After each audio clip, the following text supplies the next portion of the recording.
I am Prince Kumar and today I am discuss about dependency theory.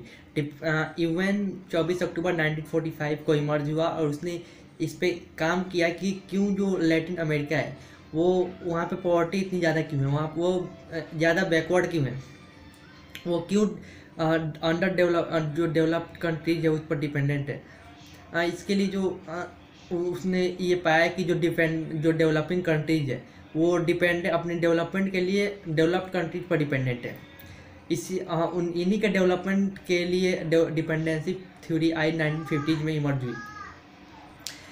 जिस 19 कुछ समय बाद जब 1970 में यूएन ने इस पर रिसर्च किया जो डेवलप्ड कंट्रीज है वहाँ पे इतनी ज़्यादा पॉवर्टी क्यों है, क्योंकि वो तो डेवलप्ड कंट्रीज है फिर भी वहाँ पे इतनी ज़्यादा पॉवर्टी क्यों है। तो उसको ये पता चला कि उसने इस पर भी रिसर्च किया कि वहाँ की जो डेवलप्ड कंट्रीज है वहाँ पे जो अमीर है वो अमीर होते जा रहे हैं और जो गरीब है वो गरीब होता जा रहा है, ऐसा क्यों है। तो इस पे जो थिंकर्स वर्ल्ड है उन्होंने बताया कि जो पूरा वर्ल्ड है वो दो पार्ट्स में डिवाइड है, एक पेरिफेरल जो अंडर डेवलपिंग कंट्रीज है और एक कोर स्टेट्स यानी सेंट्रल स्टेट्स। जो पेरिफेरल स्टेट्स हैं जैसे जो उनको अंडर डेवलपिंग कंट्रीज भी कहा जाता है, जैसे इंडिया, जापान और पाकिस्तान, इंडिया, नेपाल और पाकिस्तान। और जो डेवलप्ड कंट्रीज है जैसे कि यूएसए, ब्रिटेन, रसिया, फ्रांस, ये सब डेवलप्ड कंट्रीज है। लिबरल थिंकर्स का कहना है जो पेरिफेरल स्टेट है वो इतना गरीब इसलिए है ताकि क्योंकि वहाँ पे जो इकोनॉमिक एक्टिविटीज है वो बहुत ही कम है, वहाँ पे इकोनॉमिक एक्टिविटी ज़्यादा नहीं होती, इसीलिए वो बहुत ज़्यादा इकोनॉमिकली वीक है। जो मार्क्सिस्ट थिंकर्स हैं उन्होंने इसके कुछ कारण बताए हैं, जैसे कि उन्होंने ये बताया है, पहला कारण दिया है कि जो नेचुरल रिसोर्सेज है उनका यूज सबसे ज़्यादा डेवलप्ड कंट्रीज करती है, इसीलिए वो डेवलप्ड है और under developing countries natural resources का यूज कम करती है। और दूसरा इसका कारण ये बताया कि जो डेवलप्ड कंट्रीज है वो बहुत ही सस्ते दामों पर लेबर को अब अपने लिए अवेलेबल कराती है डेवलपिंग कंट्रीज से।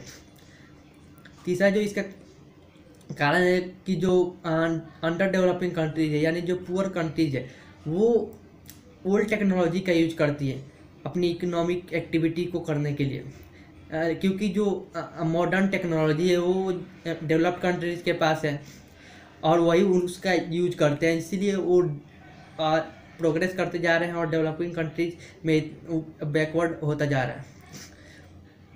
चौथा जो इसका कारण उन्होंने ये दिया कि जो डेवलपिंग कंट्रीज है वो डेवलप्ड कंट्रीज के लिए एक मार्केट की तरह, एक बाजार की तरह है, जिसके कारण जो डेवलपिंग कंट्रीज है वो हमेशा डिपेंड रहती है डेवलप्ड कंट्रीज पे।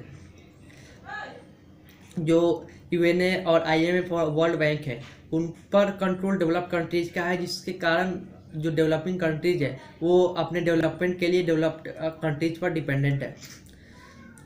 इस पर अब हम बात करते हैं approaches of A G Frank and Immanuel Wallerstein. उन्होंने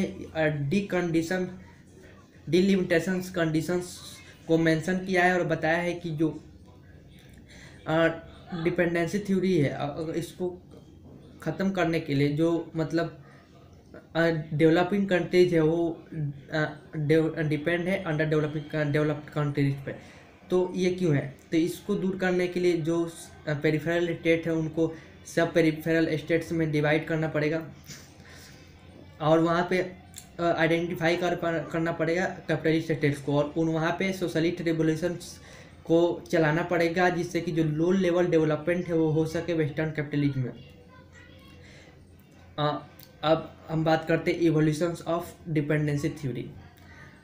जो अंडर डेवलपिंग कंट्रीज है वो डिपेंड है डेवलप्ड कंट्रीज पे, और इस डिपेंडेंसी को ख़त्म करने के लिए, अबॉलिश करने के लिए जो पेरिफेरल स्टेट्स है उनको सेंट्रल स्टेट या कोर जो स्टेट है उनकी जगह लेनी पड़ेगी, तभी वो खुद को डेवलप कर पाएंगे।